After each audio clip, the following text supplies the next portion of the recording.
ኦሪት ዘሌዋውያን ምዕራፍ 16 በእግዚአብሔር ፊት የቀረቡና የሞቱ ሁለት የአሮን ልጆች ከሞቱ በኋላ እግዚአብሔር ሙሴን ተናገረው። እግዚአብሔርም ሙሴን አለው፣ እኔ በስርየቱ መክደኛ ላይ በደመናው ውስጥ እታያለሁና እንዳይሞት በመጋረጃው ውስጥ በታቦቱ ላይ ወዳለው ወደ ስርየቱ መክደኛ ወደ ተቀደሰው ስፍራ ሁልጊዜ እንዳይገባ ለወንድምህ ለአሮን ንገረው። እንዲሁ አሮን ለኃጢአት መሥዋዕት ወይፈን ለሚቃጠል መሥዋዕትም አውራ በግ ይዞ ወደ ተቀደሰ ስፍራ ይግባ። የተቀደሰውንም የበፍታ ቀሚስ ይልበስ፣ የበፍታውም ሱሪ በገላው ላይ ይሁን፣ የበፍታውንም መታጠቂያ ይታጠቅ፣ የበፍታውንም መጠምጠሚያ ይጠምጥም። እነዚህ የተቀደሱ ልብሶች ናቸው። ገላውንም በውኃ ታጥቦ ይልበሳቸው። ከእስራኤልም ልጆች ማኅበር ለኃጢአት መሥዋዕት 2 አውራ ፍየሎች፣ ለሚቃጠልም መሥዋዕት 1 አውራ በግ ይውሰድ። አሮንም ለእርሱ ያለውን የኃጢአቱን መሥዋዕት ወይፈን ያቀርባል፣ ለራሱም ለቤተሰቡም ያስተሰርያል። ሁለቱንም አውራ ፍየሎች ወስዶ በመገናኛው ድንኳን ደጃፍ አጠገብ በእግዚአብሔር ፊት ያቆማቸዋል። አሮንም በሁለቱ ፍየሎች ላይ ዕጣ ይጥልባቸዋል። አንዱን ዕጣ ለእግዚአብሔር፣ ሌላውንም ዕጣ ለሚለቀቅ። አሮንም የእግዚአብሔር ዕጣ የሆነበትን ፍየል ያቀርባል፣ ስለ ኃጢአትም መሥዋዕት ያደርገዋል።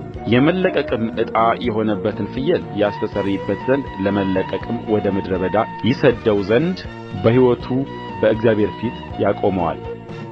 አሮንም ስለ ራሱ ኃጢአት የሚሠዋውን መሥዋዕት ወይፈኑን ያቀርባል፣ ለራሱም ለቤተሰቡም ያስተሰርያል። ስለ ኃጢአቱ የእርሱን መሥዋዕት ወይፈኑን ያርዳል።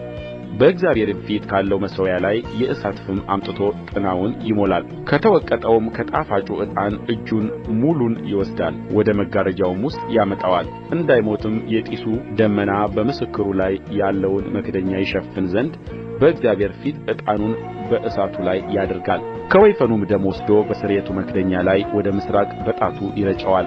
ከደሙም በመክደኛው ፊት በጣቱ 7 ጊዜ ይረጫል። ስለ ሕዝቡም ኃጢአት የሚሠዋውን መሥዋዕት ፍየል ያርዳል፣ ደሙንም ወደ መጋረጃው ውስጥ ያመጣዋል። በወይፈኑም ደም እንዳደረገ በፍየሉ ደም ያደርጋል፣ በመክደኛውም ላይና በመክደኛው ፊት ይረጨዋል። ከእስራኤል ልጆች ርኵስነት ከመተላለፋቸውም ከኃጢአታቸውም የተነሣ ለመቅደሱ ያስተሰርይለታል። እንዲሁም በርኵስነታቸው መካከል ከእነርሱ ጋር ለኖረች ለመገናኛው ድንኳን ያደርጋል።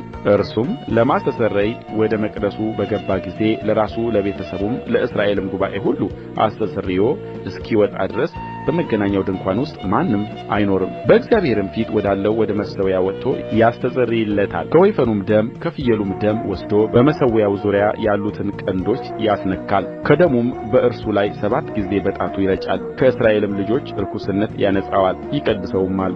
መቅደሱንም የመገናኛውንም ድንኳን መሠዊያውንም ማስተስረይ ከፈጸመ በኋላ ሕያውን ፍየል ያቀርባል። አሮንም ሁለቱን እጆቹን በሕያው ፍየል ራስ ላይ ይጭናል፣ በላዩም የእስራኤልን ልጆች በደል ሁሉ መተላለፋቸውንም ሁሉ ኃጢአታቸውንም ሁሉ ይናዘዛል። በፍየሉም ራስ ላይ ያሸክመዋል፣ በተዘጋጀው ሰውም እጅ ወደ ምድረ በዳ ይሰድደዋል። ፍየሉም ኃጢአታቸውን ሁሉ ወደ በረሃ ይሸከማል፣ ፍየሉንም በምድረ በዳ ውስጥ ይለቀዋል። አሮንም ወደ መገናኛው ድንኳን ይገባል። ወደ መቅደሱም በገባ ጊዜ የለበሰውን የበፍታ ልብስ ያወልቃል፣ በዚያም ይተወዋል። በተቀደሰውም ስፍራ ገላውን በውኃ ይታጠባል፣ ሌላውንም ልብስ ለብሶ ይወጣል። የእርሱንም የሚቃጠል መሥዋዕት የሕዝቡንም የሚቃጠል መሥዋዕት ያቀርባል፣ ለራሱም ለሕዝቡም ያስተሰርያል። የኃጢአቱንም መሥዋዕት ስብ በመሠዊያው ላይ ያቃጥላል።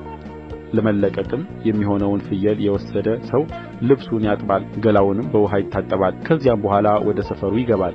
ለማስተስረይም እንዲሆን ደማቸው ወደ መቅደስ የገባውን የኃጢአቱን መሥዋዕት ወይፈኑንና የኃጢአቱን መሥዋዕት ፍየል ከሰፈሩ ወደ ውጭ ያወጣቸዋል። ቁርበታቸውንም ሥጋቸውንም ፈርሳቸውንም በእሳት ያቃጥላሉ። ያቃጠላቸውም ሰው ልብሱን ያጥባል፣ ገላውንም በውኃ ይታጠባል። ከዚያም በኋላ ወደ ሰፈር ይገባል። ይህም የዘላለም ሥርዓት ይሆንላችሁ፣ በዚህ ቀን ትነጹ ዘንድ ማስተስረያ ይሆንላችኋልና።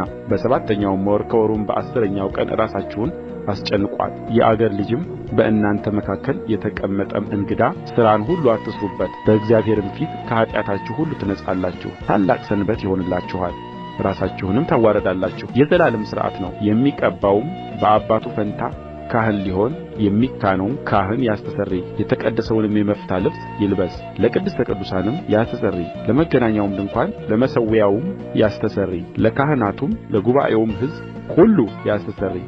ይህም አንድ ጊዜ በዓመት ለእስራኤል ልጆች ስለ ኃጢአታቸው ሁሉ ያስተሰርይ ዘንድ የዘላለም ሥርዓት ይሁንላችሁእግዚአብሔርም ሙሴን እንዳዘዘው እንዲሁ አደረገ።